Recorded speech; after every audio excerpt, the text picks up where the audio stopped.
Shalom, Tuhan, selamat sore saudara yang kasih Tuhan. Kita datang beribadah sore hari ini dalam minggu yang pertama di bulan yang ke-10, bulan Oktober, di mana hari-hari terasa begitu cepat berjalan dan tidak ada kekuatan sedikit pun kita untuk menahannya. Maka biarlah kita lebih sungguh-sungguh, itu menandai akan saat-saat yang semakin dekat akan kedatangan Tuhan untuk kali yang kedua. Biarlah hari lepas hari Tuhan akan mendapati kita, mendapati kehidupan yang semakin berkenan di hadapan Tuhan. Maka satu hal yang perlu untuk kita renungkan sore hari ini, awal saya akan bacakan lebih dahulu dari firman Tuhan di 1 Tesalonika pasal yang kelima, ayat yang ke-16 sampai 18. Bersukacitalah senantiasa, tetaplah berdoa, mengucap syukurlah dalam segala hal, sebab itulah yang dikehendaki Allah di dalam Kristus Yesus bagi kamu. Amin. Saudara, pasti firman Tuhan atau Tuhan sendiri punya alasan, punya dasar-dasar yang kuat. Mengapa dia meminta kita untuk senantiasa bersukacita, untuk tetap berdoa dan mengucap syukur dalam segala hal. Pasti ayat-ayat ini tidak hanya dituliskan begitu saja, ada alasan-alasan atau dasar-dasar yang kuat. Lebih dari itu, kalau ayat ini dituliskan seperti ini, bersukacita, tetap berdoa, dan mengucap syukur, itu tentu adalah menjadi harapan Tuhan. Kita bisa membayangkan dalam 3 hal ini kalau kita lakukan, maka Tuhan disenangkan. Karena karya-karya Tuhan Yesus yang sudah dilakukan dari sejak kelahirannya sampai kematiannya dan bahkan sampai kepada kebangkitannya, kenaikannya ke surga, itu telah memberikan harapan yang pasti bagi umat manusia, terutama bagi saudara dan saya. Amin. Karena di sana dikatakan bersukacitalah. Loh, kenapa kita harus bersukacita? Ya karena kemenangan sudah kita terima. Karena pengampunan dosa sudah kita terima. Keselamatan sudah dijaminkan. Dan bahkan kita terus dikerjakan oleh kuasa Roh Allah, dikerjakan sampai kepada kesempurnaannya. Kesetiaan Tuhan juga sudah dinyatakan.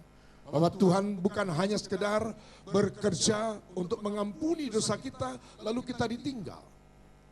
Atau kalau dalam gambaran bangsa Israel, bukan saja bangsa pilihan Allah itu dipimpin keluar dari Mesir, kemudian ditinggal. Tetapi kenyataannya setelah dia keluar dari Mesir, maka kemudian perjalanan di padang gurun, Tuhan tetap setia menyertai.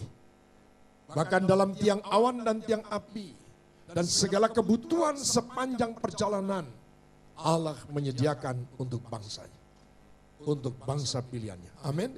Dan bukan saja terus berputar-putar tanpa tujuan, tetapi kemudian digenapkan apa yang dijanjikan oleh Allah bagi bangsa pilihan ini, yaitu untuk masuk ke negeri perjanjian.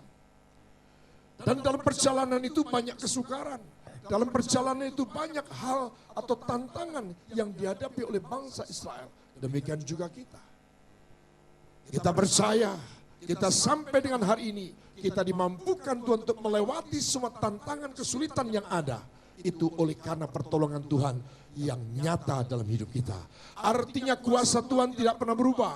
Allah kita tetap Allah yang hidup, Allah yang tetap sanggup melakukan segala perkara. Sehingga tidak perlu kita cemas dan khawatir atau bersusah. Seberapa berat persoalan yang sedang kita hadapi, bersukacitalah karena Tuhan sudah pasti menyediakan kemenangan.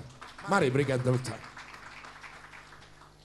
Ini yang coba perlu untuk kita renungkan di hari-hari ini, yaitu apa saja ya, atau apa saja sih yang sudah Allah kerjakan bagi kita.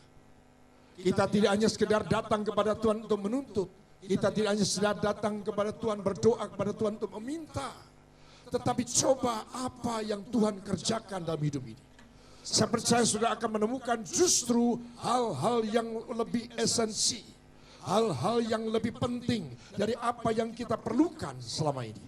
Dari apa yang kita pergumulkan selama ini. Allah sudah memberikan yang terbaik. Bahkan yang terbaik yang diberikan oleh Tuhan kepada kita justru hal-hal yang kekal. Mari yang percaya katakan amin. Haleluya. Demikian juga kalau kita sudah menerima, pada urutan berikutnya kita tetap berdoa. Kita tetap berdoa dan mengucap syukur dalam segala hal. Karena apa? Kita harus tahu dalam segala perkara yang Tuhan izinkan terjadi pada kita, Tuhan tidak pernah meninggalkan dan Tuhan pasti membawa kita, ujungnya adalah kemenangan. Dan bahkan melalui persoalan-persoalan yang Tuhan izinkan terjadi dalam kehidupan kita, itu satu pembelajaran. Itu yang melengkapi pengenalan kita kepada Tuhan. Karena Yesus Kristus datang ke dalam dunia ini bukan memberikan kepada kita sekedar agama. Aturan-aturan dan lain ketetapan-ketetapan. Mesti begini, mesti begitu. Ini mesti ditambah. Ini mesti ditambah itu dan lain sebagainya.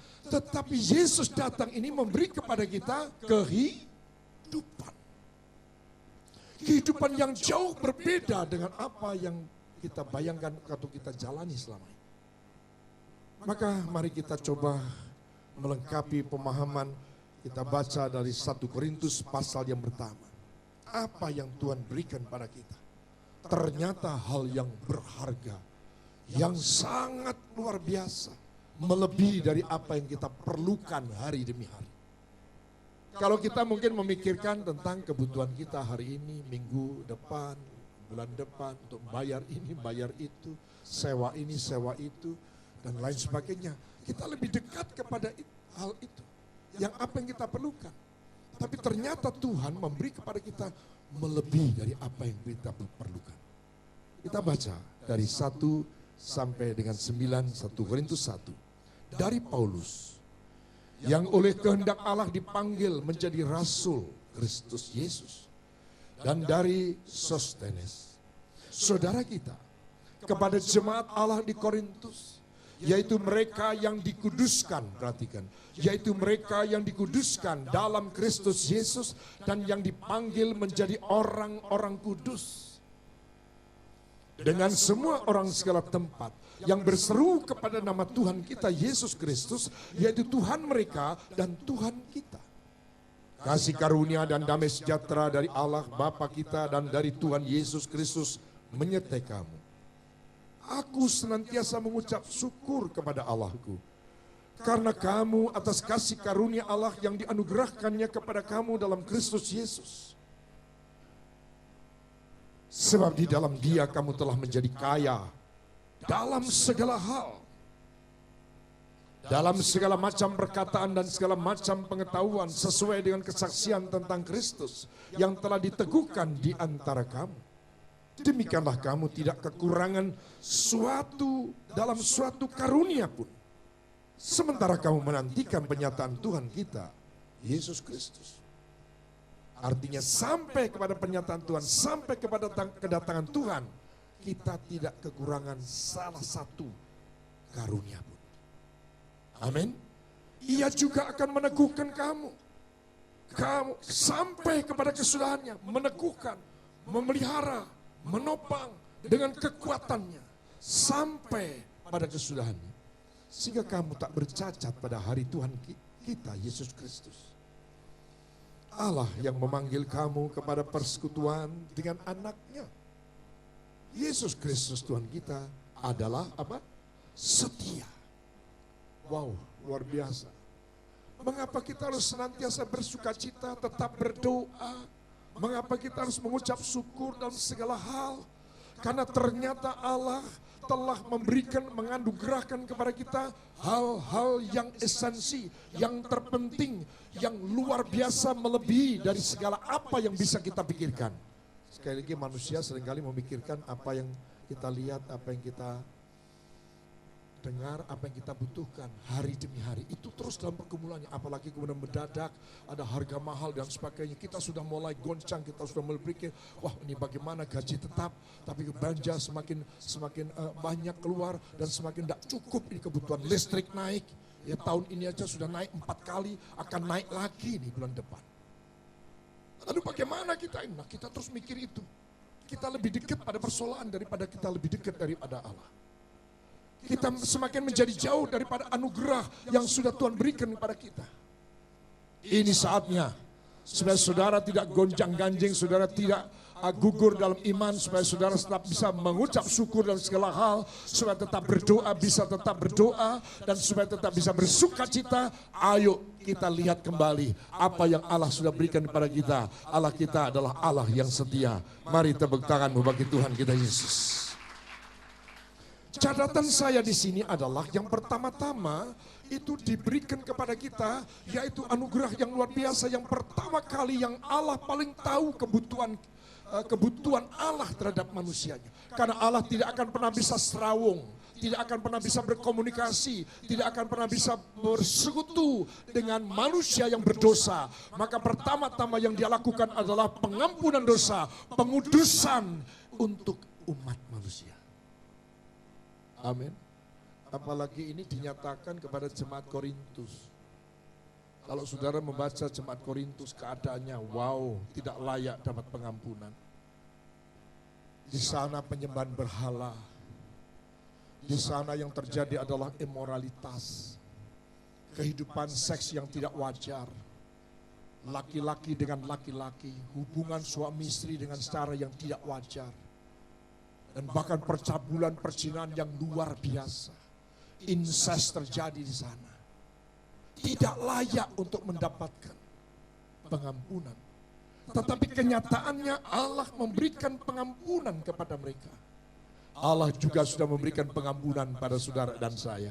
Betapa besar kasih Allah atas kita. Mari katakan amin dan berikan tepuk tangan. Haleluya.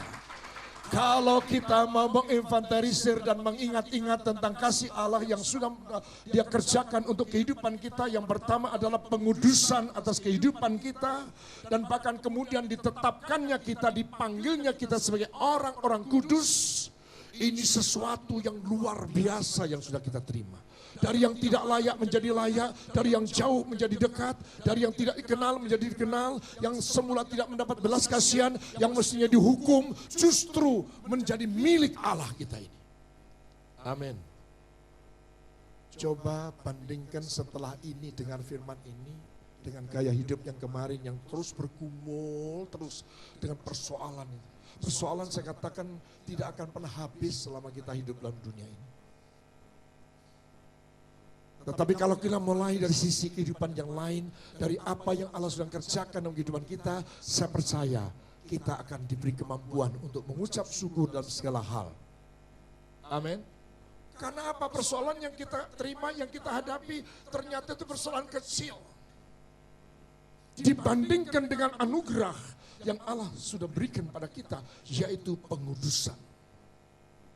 Bukan hanya sekedar dikuduskan, bukan hanya sudah disucikan, dibersihkan, tapi kemudian diakuinya kita ini, dipanggilnya kita ini menjadi orang-orang kudus. Yang artinya berhak untuk dibawa oleh Tuhan untuk tinggal bersama dengan Dia di tempat kediamannya yang kudus. Amin. Dipersiapkannya kita ini, paling tidak sebelumnya menyambut kedatangan Yesus Kristus. Yang kedua kalinya, kita dilayakkan untuk menjadi mempelainya.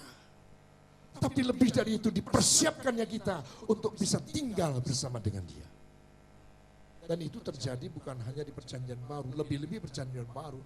Sejak dalam perjanjian lama, itu sudah dinyatakan.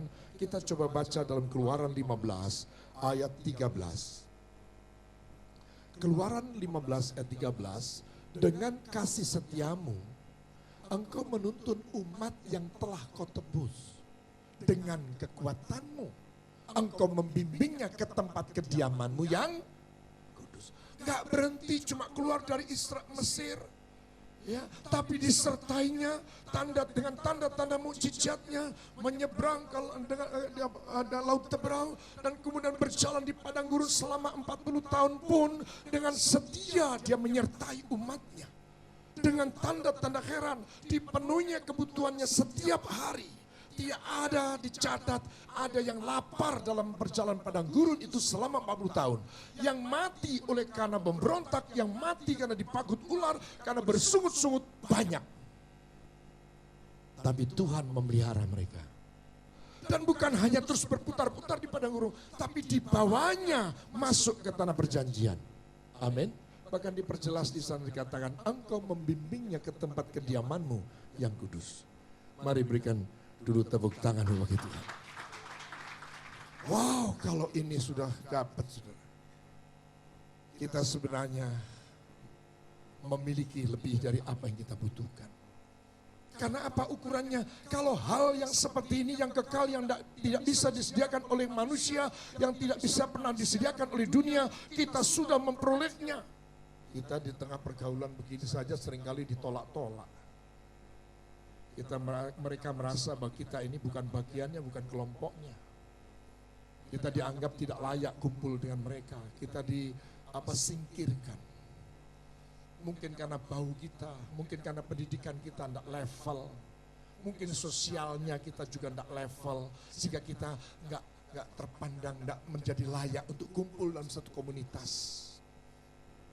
Mungkin kita ini penjahat, mungkin kita ini orang yang nakal, mungkin kita ini orang yang bejat. Manusia menolak. Tapi Tuhan justru bukan menolak, tapi justru menguduskan keadaan kita. Amin. Wow. Ini sungguh luar biasa, saudara. Lebih-lebih ayat 17-nya di Keluaran pasal 15 ini. Ayat 17. Engkau membawa mereka dan kau cangkokkan mereka di atas gunung milikmu sendiri. Di tempat yang telah kau buat kediamanmu, ya Tuhan. Di tempat kudus yang didirikan tanganmu, ya Tuhan. Kekudusan menjadi syarat mutlak untuk kita bisa berjumpa dengan Tuhan.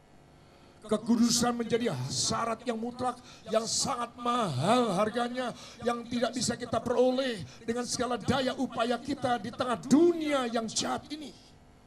Hanya oleh karena pemberiannya, hanya oleh karena anugerahnya, hanya oleh karena kasih karunia-Nya, kita dapat tinggal bersama dengan Dia. Ini perlu dipahami. Ini lebih berharga daripada uang kontrakan. Ini lebih berharga daripada kebutuhan sepeda motor. Ya, justru kalau sudah dapat sepeda motor, ya sudah punya SIM. Naik sepeda motor, tidak pernah naik sepeda motor, sisanya cuma nyetater dan ngegas. Ya kan sekarang sepeda motor gitu, tidak pakai pindah persneling. Ya kan, pokoknya disediakan kami kemudahan untuk manusia. Dan juga kemudahan untuk mengalami sesuatu yang tidak diinginkan. Ini lebih berharga dari semua yang ada. Seberapa banyak harta kita di dunia ini tidak akan mampu nyogok penjaga pintu sorga itu untuk kita bisa masuk. Hanya ketika saja saudara memiliki kekudusan, kelayakan, kekudusan yang dikerjakan oleh Allah sendiri. Tanpa sudah ditanya, mereka penjaga surga itu sudah tahu kalau saudara ini sudah dikuduskan. Masuk. Tidak pakai ada sogok menyogok. Amin. Otomatis begitu saja kita kedapatan kudus, kita bisa lewat, sudah masuk. Kita bisa berjumpa dan tinggal bersama dengan Dia. Betapa ini jauh lebih berharga daripada apa yang kita butuhkan hari-hari ini. Kita seringkali berdebat oleh pikiran-pikiran yang sama-sama bodohnya. Bodoh gak ngerti ini ya, berdebat. Ya. Padahal ternyata bodoh gak ngerti ini. Ya. Padahal sebenarnya kalau saja kita menyadari ini, walah lah, yang penting inilah. Kita mau menang dalam perdebatan, kita mau menang dalam diskusi, mau menang dalam mempertahankan apa dan sebagainya, nggak ada artinya. Tapi ketika saja sudah kedapatan, sudah dikuduskan, itu sangat berharga. Karena saudara dan saya akan bisa tinggal bersama dengan Dia, Allah yang kudus. Mari berikan tepuk tangan. Haleluya, haleluya. Maka untuk itu hendaklah kita jagai hal yang berharga ini. Ya, coba kita baca sekarang dalam kitab Efesus pasal yang kedua. Efesus pasal yang kedua, ayat yang keempat sampai dengan yang ketujuh nanti. Tetapi Allah yang kaya dengan rahmat, oleh karena kasih-Nya yang besar, yang dilimpahkannya kepada kita, telah menghidupkan kita bersama-sama dengan Kristus. Sekalipun kita telah mati oleh kesalahan-kesalahan kita, oleh kasih karunia, kamu diselamatkan. Dan di dalam Kristus Yesus Ia telah membangkitkan kita juga dan memberikan tempat bersama-sama dengan Dia di Hotel Santika. Bukan, diberikan tempat di mana? Surga. Supaya pada masa yang akan datang Ia menunjukkan kepada kita kekayaan kasih karunia-Nya yang melimpah-limpah sesuai dengan kebaikannya terhadap kita dalam Kristus Yesus. Wow. Saudara yang dikasihi oleh Kristus Yesus Tuhan, ini yang coba untuk kita renung kembali apa saja yang Tuhan sudah anugerahkan pada kita. Maka kita lanjutkan pembacaannya dari Efesus pasal yang keempat, ayat 17. Sebab itu, kukatakan dan kutegaskan kepada kamu, di dalam Tuhan, jangan hidup lagi sama seperti orang-orang yang tidak mengenal Allah dengan pikirannya yang sia-sia. Dan pengertiannya yang gelap, jauh dari hidup persekutuan dengan Allah. Karena kebodohan yang ada dalam mereka dan karena kedegilan hati mereka. Perasaan mereka telah tumpul, sehingga mereka menyerahkan diri kepada hawa nafsu dan mengerjakan dengan serakah segala macam kecemaran. Tetapi kamu bukan demikian. Kamu telah belajar mengenal Kristus. Amin. Karena kamu telah mendengar tentang Dia dan menerima pengajaran di dalam Dia menurut kebenaran yang nyata dalam Yesus. Yaitu bahwa kamu berhubung dengan kehidupanmu kamu yang dahulu. Harus menanggalkan manusia lama yang menemui kebinasaannya oleh nafsunya yang menyesatkan. Supaya kamu dibaharui di dalam roh dan pikiranmu. Dan mengenakan manusia baru yang telah diciptakan menurut kehendak Allah di dalam kebenaran dan kekudusan yang apa? Sesungguhnya. Jadi kita sudah dikuduskan dan bahkan kita dimasukkan dalam kelompok orang-orang yang layak dipanggil sebagai orang-orang kudus di segala tempat. Baik di Korintus, baik di Malang maupun di mana-mana. Sama dikelompokkan sudah dipersiapkan untuk kita bisa masuk dalam kerajaan surga. Hidup bersama dengan Dia di tempat kudus dengan Dia yang maha kudus. Amin. Maka jangan lagi berbuat dosa. Itu yang penting. Ini yang lebih esensi daripada kita berbicara tentang hal-hal yang tidak lagi mendatangkan kebenaran. Bahkan mungkin mendatangkan pertengkaran, perbedaan. Dan membuat kita tidak lagi saling kenal satu dengan yang lain. Hanya oleh karena pikiran-pikiran yang berbeda. Padahal sebenarnya harus tertuju kepada satu hal ini. Saudara dan saya, siapapun saudara, dosa saudara besar, saudara kecil, saudara suku apa dan sebagainya, akhirnya kita bisa berkumpul dalam ruangan ini dan kita semua dipanggil layak sebagai orang-orang kudus Allah, milik Allah sendiri. Dipersiapkan untuk kita tinggal bersama dengan Dia di tempat yang kudus bersama dengan Dia yang maha kudus. Kembali berikan tepuk tangan. Haleluya. Ini anugerah, ini yang terpenting. Kalau kita tidak pernah ingat apa yang Allah sudah lakukan melalui Yesus Kristus, maka kita tidak akan dibawanya kepada kedekatan kita kepada Tuhan. Tidak ada rasa syukur, tidak ada terima kasihnya, nggak tahu berterima kasih tentang apa yang Tuhan sudah kerjakan. Bahkan pengudusan dilakukan bukan perkataan, pengudusan dilakukan bukan dengan perbuatan, tapi pengudusan dilakukan dengan penderitaan dan kematian Yesus. Amin. Wow. Tidak cuma mahal, tetapi itu sesuatu yang tidak mungkin dilakukan oleh siapapun setelah Dia menderita dan mati di atas kayu salib. Saudara yang dikasihi Tuhan, Dan kalau kita memahami tentang hal ini, pasti kita akan bisa terus setiap saat mengucap syukur. Bahkan saya ingin mengatakan, kalaupun saudara saat ini sedang menghadapi pergumulan yang berat, gak ada artinya dah. Pasti kita akan tetap bisa mengucap syukur dalam segala hal. Kita tetap bisa senantiasa bersuka cita. Kita bisa tetap berdoa. Kalau tahu apa yang dianugerahkan Tuhan itu jauh lebih besar daripada pergumulan, daripada persoalan, daripada keperluan yang ada di depan mata kita. Kita pasti akan berkata begini, kalau hal yang kekal sudah Allah berikan pada kita, yaitu pengudusan dan menetapkan saya dan saudara sebagai orang-orang yang kudus melalui penderitaan dan kematiannya, itu sudah dilakukan dan sudah diberikan pada kita. Apalagi persoalan-persoalan yang hari-hari kita jalani, itu persoalan ringan di mata Tuhan. Mari berikan tepuk tanganmu bagi Tuhan kita Yesus.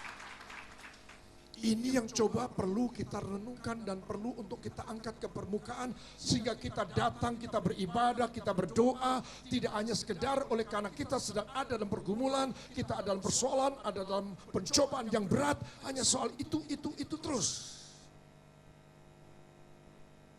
Saya ingin katakan bahwa kalau orang yang belum kenal Tuhan Yesus, mereka mendapat pencobaan, itu Tuhan sebenarnya bisa sedang dalam pengertian Tuhan sedang menghukum mereka. Syukur-syukur dalam hukuman yang datang pada mereka membawa pada pertobatan. Amin. Coba sekarang dengar. Kalau saudara pernah ditebus Tuhan dan sudah menjadi orang-orang kudus Allah, dan saudara menerima pencobaan yang sama yang dialami oleh orang yang belum kenal Tuhan, itu ada tujuan dan maksud yang berbeda dari Allah. Amin. Saudara bukan dalam rangka dihukum, tapi dalam rangka untuk dibersihkan. Dalam rangka saudara untuk supaya kedapatan tidak bercacat celah. Supaya saudara benar-benar dari awal sampai pada akhirnya kita benar-benar layak disebut sebagai orang-orang kudus Allah. Dan layak untuk menyambut dia sebagai mempelai wanita Kristus. Dan layak untuk kita diangkat hidup bersama kekal dengan dia, Allah yang Maha Kudus. Berikan kembali tepuk tangan begitu. Wow, kalau ngerti ini saudara, luar biasa dah. Kita akan menjadi orang-orang yang mampu bertahan dalam segala tantangan seberat apapun. Tidak masalah. Kalaupun aku sekarang tidak mendapatkan tempat, tidak mendapatkan dudukan, tidak mendapatkan pangkat atau pangkatku tidak dinaikkan, tidak masalah. Yang penting namaku sudah didaftar di surga. Yang penting aku sudah mendapat jatah untuk aku bisa tinggal di surga mulia. Amin. Pasti orang-orang seperti ini tidak akan pernah mau ribut. Dia tidak akan mau disibukkan, direpotkan dengan apapun yang dia alami. Dia menjadi orang yang sungguh, orang-orang yang nampak benar. Dia orang yang berbeda, manusia baru yang hanya berpikir tentang segala sesuatu yang kekal. Saudara yang dikasihi Tuhan, ternyata lebih dari sekedar pengudusan. Lebih dari itu, catatan saya yang berikut adalah ayat 4, 5, saya baca. Aku senantiasa mengucap syukur kepada Allahku karena kamu atas kasih karunia Allah yang dianugerahkannya kepada kamu dalam Kristus Yesus. Bagaimana Rasul Paulus tidak mengucap syukur kepada Allah? Karena tahu persis bagaimana kehidupan jemaat Korintus itu. Sebelum kenal Tuhan Yesus, mereka penyembah berhala. Sesudah mereka menerima Yesus, mereka tetap menyembah berhala. Mereka tetap masih melakukan hubungan seksual yang tidak wajar. Nanti baca dalam 1 Korintus pasal 6, atau saya baca saja sekarang. Di situ dikatakan ayat 9, atau tidak tahukah kamu bahwa orang-orang yang tidak adil tidak akan mendapat bagian dalam kerajaan Allah? Janganlah sesat, orang cabul, penyembah berhala, orang berzina, banci, orang pemburit, pencuri, orang kikir, pemabuk, pemfitnah, dan penipu tidak akan mendapat bagian dalam kerajaan Allah. Dan beberapa orang di antara kamu demikianlah dahulu. Ya, tetap diampuni, dikuduskan sama Tuhan, luar biasa. Tetapi kamu telah memberi dirimu disucikan. Kamu telah dikuduskan. Kamu telah dibenarkan dalam nama Tuhan Yesus Kristus dan dalam roh Allah kita. Amin. Padahal keadaannya seperti itu. Bagaimana Rasul Paulus tidak mengucap syukur mengingat anugerah Allah yang dilimpahkan pada jemaat Korintus ini? Mungkin kita sudah menghukum, mungkin kita sudah menghakimi, melihat orang seperti itu hidupnya udah penyembah berhala, pemburit, kikir, medit, ya, hidup dalam percabulan, perzinahan luar biasa. Wah, tidak layak, mungkin kita sudah langsung aja Mateo mari. Tidak layak, bahkan mungkin bisa kita usir dari gereja. Tapi Allah menganugerahkan kepada mereka. Disucikan, dikuduskannya mereka. Wow. Itu dasar itulah Rasul Paulus itu senantiasa mengucapkan syukur atas anugerah Allah yang dinyatakan bagi jemaat Korintus. 5. Sebab di dalam dia ternyata tidak hanya dikuduskan dan tidak distempel dengan orang-orang yang layak dipanggil sebagai orang-orang kudus. Di ayat 5 ditambahkan lagi, sebab di dalam dia kamu telah menjadi kaya dalam segala hal. Dalam segala macam perkataan dan segala macam pengetahuan sesuai dengan kesaksian tentang Kristus yang telah diteguhkan di antara kamu. Demikianlah kamu tidak kekurangan dalam suatu karunia pun sementara kamu menantikan penyataan Tuhan Allah kita Yesus Kristus. Wow. Kita yang miskin sudah dibuatnya kaya, kaya dalam segala hal. Baik itu hikmat, pengertian, tidak mengerti dibuat mengerti. Ketika tidak mengerti, kita berdoa supaya mengerti, diberikan pengertian, diberikan hikmat oleh Allah. Bukan hanya soal-soal hikmat pengertian, tapi kaya juga dalam segala hal. Itu artinya juga kaya dalam segala hal, juga dalam hal kebutuhan-kebutuhan materi kita. Sekalipun artinya bukan berarti saudara itu punya tumpukan falas di rumah, taruh di bawah kasur. Saya ingin katakan pada saudara sekarang mungkin saudara tidak punya deposito, tapi ketahuilah Tuhan sudah menganugerahkan sesuatu yang istimewa buat saudara. Saudara adalah orang-orang kaya yang dibuat kaya dalam Kristus Yesus Tuhan. Dimaksudkan supaya saudara berperilaku yang benar. Jangan saudara menunjukkan kekurangan terus, minta belas kasihan orang. Aku di sana loh aku. Kemarin aku tidak makan loh kemarin. Padahal kalau ditanya terus, kenapa kau tidak makan? Ketiduran. Aku sana loh. Aku kalau ke kantor jalan. Tuh kok bisa jalan? Iyalah, masa parkir mobil langsung mobilnya diparkir di sebelah meja kan? Enggak, ya jalan, parkir di parkiran aja jalan mas. Terus meminta perhatian orang. Minta belas kasihan orang. Orang seperti ini kapan bisa bersuka cita, saudara? Orang seperti ini bagaimana dia tetap bisa berdoa? Orang seperti ini bagaimana dia bisa mengucap syukur dalam segala hal? Saya ingin teguhkan saudara-saudara semuanya adalah orang-orang kaya dalam Kristus Yesus Tuhan. Saudara harus tegak berdiri, jalannya harus berbeda.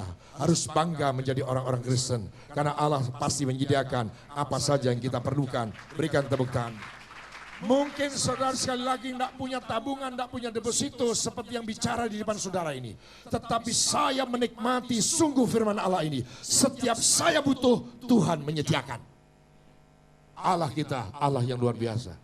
Berikan sorak-sorai, haleluya. Dia tidak pernah terlambat di dalam menolong kita. Itu yang harus kita, perilaku kita yang harus berubah. Tunjukkan kalau kita ini orang sudah dikuduskan. Tunjukkan kalau kita ini sudah diperkaya oleh Tuhan. Diberi jaminan. Tadi pagi saya bersaksi. Orang yang tidak ngerti ya itu sudah. Berapa puluh tahun yang lalu ketika saya menjadi salesman mobil. Saya menjual mobil di Pulau Madura kepada pedagang tembakau orang kaya di kota itu. Tapi semulanya saya didatangi oleh pegawainya. Dan pegawainya itu sudah bisik-bisik. Pak, kalau bos saya nanti jadi beli pak, apakah saya juga dapat komisi pak? Itu kan bahasa mereka kan. Saya kan tidak bisa bahasa Madura. Cuma nirok nih. Saya katakan, oh pasti dapat. Pasti dapat. Dan ternyata akhirnya dapat. Dan benar saudara. Bosnya itu ke kantor itu tidak bawa cek atau kira, tidak kenal bank dia. Jadi bawa karung. Duit tunai itu dibawa ke dalam karung. dan ditaruh di kantor saya di Jalan Tunjungan nomor 50, suruh ngitung sendiri.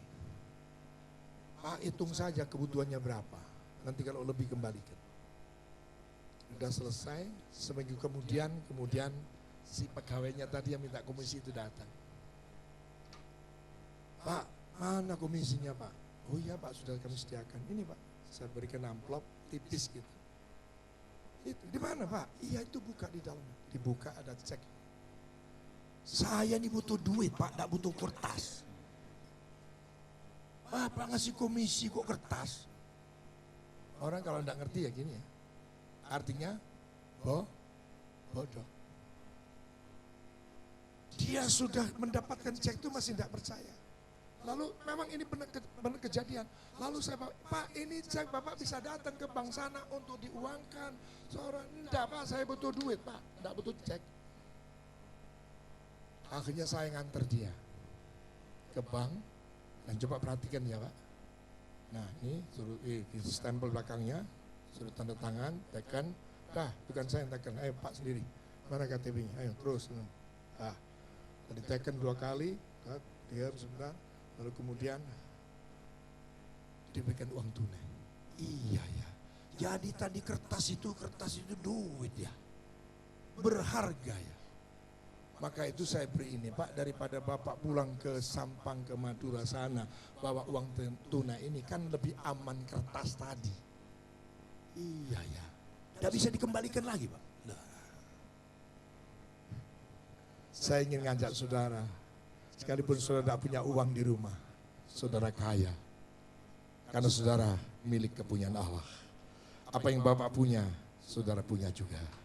Berikan tepuk tangan. Dari ayat pengenalan ayat ini saudara, Tuhan mau supaya perilaku kita berubah. Kita menjadi orang-orang yang tidak pernah hidup dalam kekhawatiran. Gelisah hanya oleh karena kebutuhan soal makan dan minum. Ya, rapelan tidak keluar bingung.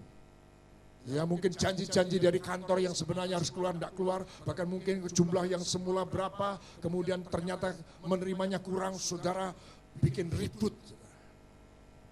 Saya ingin ajak saudara, bukan berarti saudara harus mengabaikan apa yang menjadi hak saudara. Tapi saya sedapat mungkin saya ingin katakan, saya sampaikan pada saudara, jangan sampai kita bertengkar soal duit. Apalagi sampai toh nyowo. Itu bodoh. Kalau toh sampai hak saudara diambil dan saudara tidak marah, percayalah Bapak kita kaya. Dengan segala cara dia akan dapat menggantikan apa yang menjadi hak saudara. Berikan tepuk tangan. Dibuatnya kita kaya dalam segala hal. Bukan hanya pengetahuan, bukan hanya perkataan, bukan hanya hikmat, tapi termasuk seperti yang ditulis dalam Filipi 4 ayat 19. Allahku yang akan memenuhi segala keperluanmu menurut kekayaan dan kemuliaannya di dalam Kristus Yesus Tuhan. Amin. Yesus datang bukan membawa uniform, bukan membawa budaya, tapi dia datang membawa kehidupan. Mari yang setuju katakan amin dan berikan tepuk tangan. Tuhan mau mengajarkan kita tentang perilaku, gaya hidup, lifestyle. Buktikan bahwa saudara umat pilihan Allah. Tunjukkan bahwa saudara adalah orang-orang yang sudah dikuduskan. Sehingga saudara tidak lagi pernah kompromi dengan hawa nafsu. Tidak lagi kompromi dengan dosa itu. Kemarin dalam doa puasa itu pun masih karena ukuran kasih Allah yang luar biasa. Firman itu kita dengar begini. Kamu jangan berbuat dosa lagi ya. Ayat berikutnya mengatakan, kalaupun kamu berbuat dosa, Allah telah memberikan Yesus Kristus sebagai pengantara bagi kamu. Yang mampu menghapus dosamu. Bahkan dosa wow. Api Tuhan. Ya, berkelebihan anugerah. Begitu berlimpah-limpah kasih karunia-Nya. Katakan amin. Dan sekali lagi berikan tepuk tangan bagi Tuhan. Maka kalau kita renungkan dan kita kerjakan firman Tuhan ini, saya percaya saudara akan punya gaya hidup yang berbeda. Yang tidak lagi cemas, yang tidak lagi khawatir, yang tidak lagi suka iri hati, yang tidak lagi suka marah hanya oleh hal-hal yang lahiriah. Tidak akan. Tidak akan. Dan saya memang jarang bersaksi tentang apa yang saya alami dan apa yang saya lakukan tentang hal-hal lahiriah. Berapa orang saja saudaraku yang katakanlah meminjam seminggu tetapi sampai 2 tahun tidak dibayar juga. Kalau ketemu saya lari. Kalau ketemu di satu persekutuan lari dia. Iya, dikira saya mau nagih. Satu saat dia kepergok ketemu saya di satu persekutuan. Sama-sama ada di kamar mandi, toilet. Kayak sama Ayu deh. Itu saya datang begini, lagi ini mau lari gimana? Saya cabrek bukan. Apa kabar? Waduh Pak Sudi, langsung dia belum selesai hajatnya itu sambil ngomong, Pak Sudi maaf Pak Sudi, saya belum bisa nih. Wes tenang aja ya, Anda itu berapa kali ketemu saya selalu lari. Wes ojo mbok pikir, itu wis tak rela nih, pada saat saya memberi itu saya sudah relakan itu untuk kamu. Bener ha? Ojo keluar dulu, tutup itu. Bener nih saudara, bener. Ya, ternyata saya tidak kekurangan kok. Tidak kekurangan, tidak akan pernah kekurangan. Amin. Itu firman Tuhan. Tuhan mengajar kita perilaku. Tuhan mengajar kita gaya hidup. Sekali lagi katakan amin dan berikan tepuk tangan. Haleluya. Maka dikatakan dalam 2 Korintus pasal 8 ayat ke-9. Ini yang harus kita hargai. Apa yang dikerjakan Yesus untuk kita. Karena kamu telah mengenal kasih karunia Tuhan kita Yesus Kristus bahwa Ia yang oleh karena kamu menjadi miskin sekalipun Ia kaya, supaya kamu jadi kaya oleh karena kemiskinannya. Amin. Dia sudah merelakan semuanya, bukan hanya tubuh, bukan hanya darah, nyawanya pun, bahkan statusnya sudah habis agar saudara kaya. Bukan kaya. Paling tidak punya apa-apa, tidak masalah. Tapi gaya hidup sudah berbeda, sudah tenang gitu. Ya, saya bisa merasakan saudara, orang tidak punya uang itu, aduh, minder. Kayaknya. Maka saya teringat kakak saya pada saat zaman sekolah. Saya tadi juga saksi. Suatu saat di fakultas diadakan studi tour ke Jogja. Sampai hari hanya saya belum bisa bayar. Sehingga rombongan berangkat, saya tidak berangkat. Padahal jauh sebelumnya saya ngomong sama kakak saya waktu makan. Minggu depan saya akan ikut studi tour ke Jogja. Oh iya mesti jadi mahasiswa itu, awal-awalan jadi mahasiswa. Harus ikut gitu-gitu.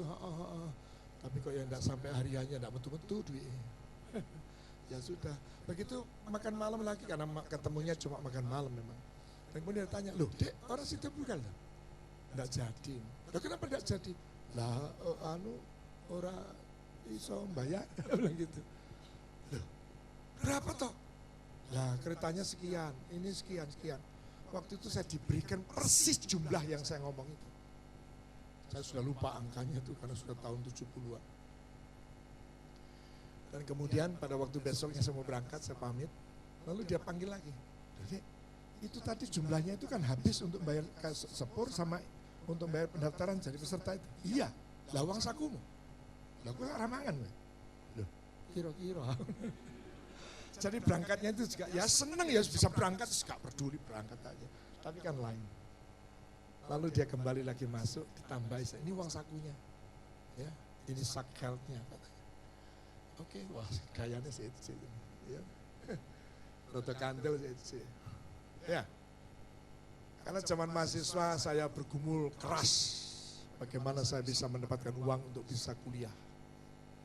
Karena kakak saya hanya bisa memberikan saya tempat untuk saya bisa tidur, untuk saya bisa ngepel pagi hari, nyapu, nyuci mobil, berapa mobilnya itu saja kerjaannya. Hanya yang penting saya bisa ngenger di situ, bisa berteduh di situ. Tapi soal biaya saya harus cari sendiri.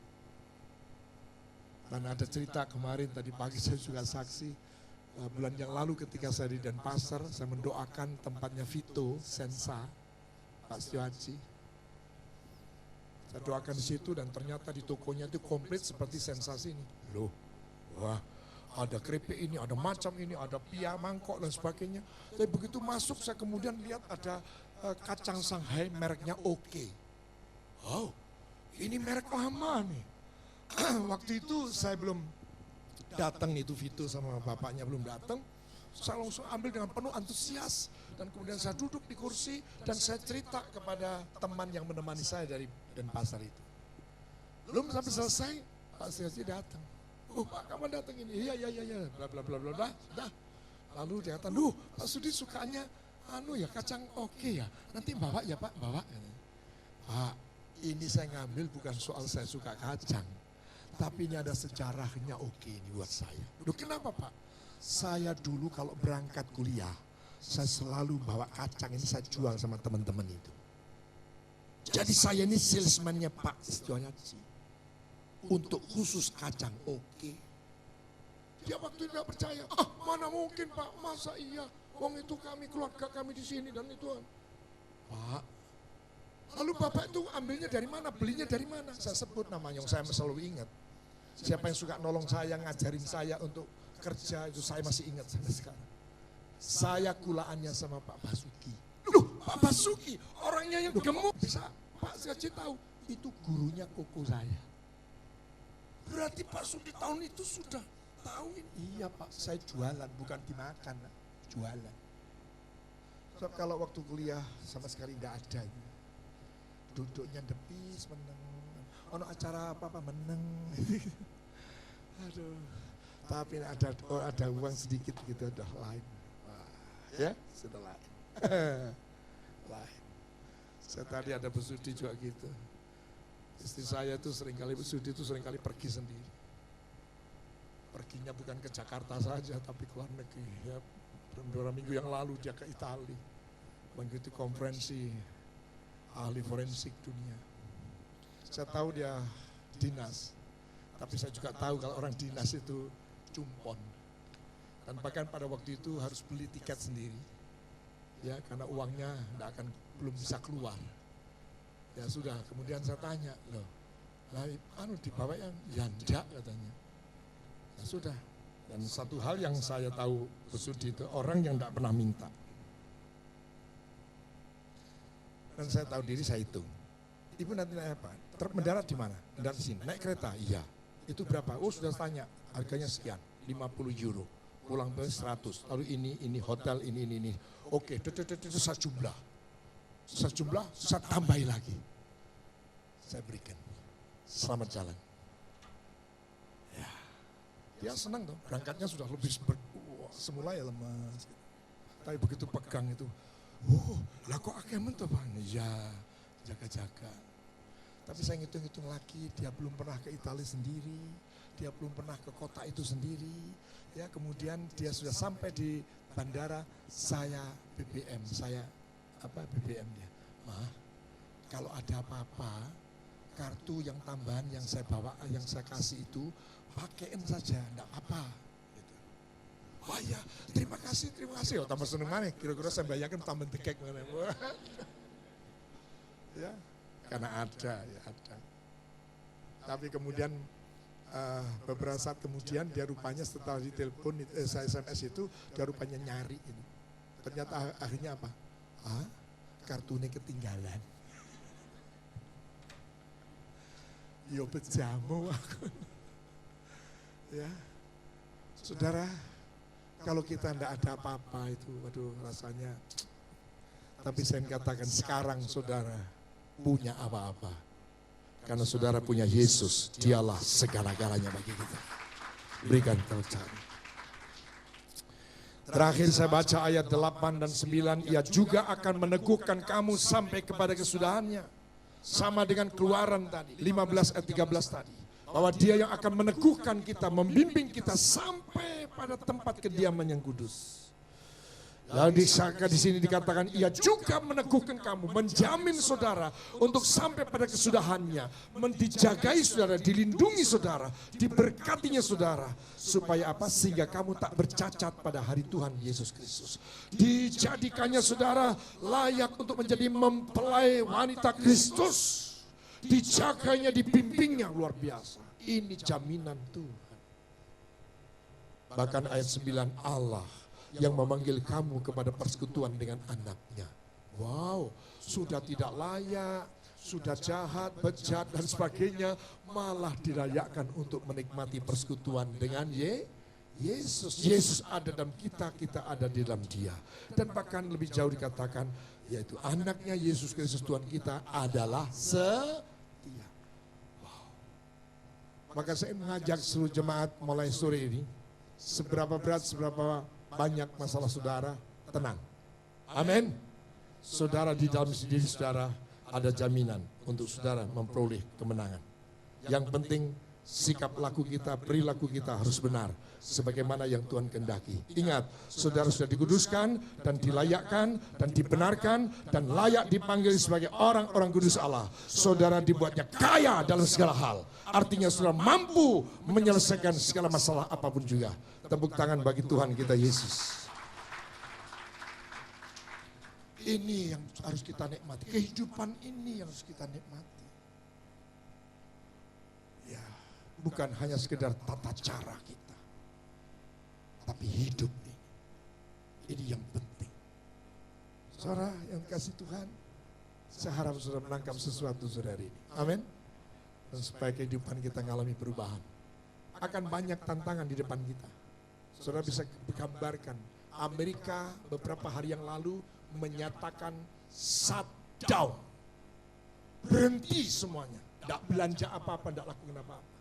Sampai-sampai jutaan bayi itu tidak lagi mendapatkan susu. Bayangkan kalau itu terjadi di Indonesia. Kalaupun itu terjadi, percayalah, Bapak kita di surga meluputkan kita dari semuanya itu. Karena namamu terdaftar di surga. Berikan tepuk tangan yang lebih meriah. Haleluya. Amin. Mari kita berdoa ya.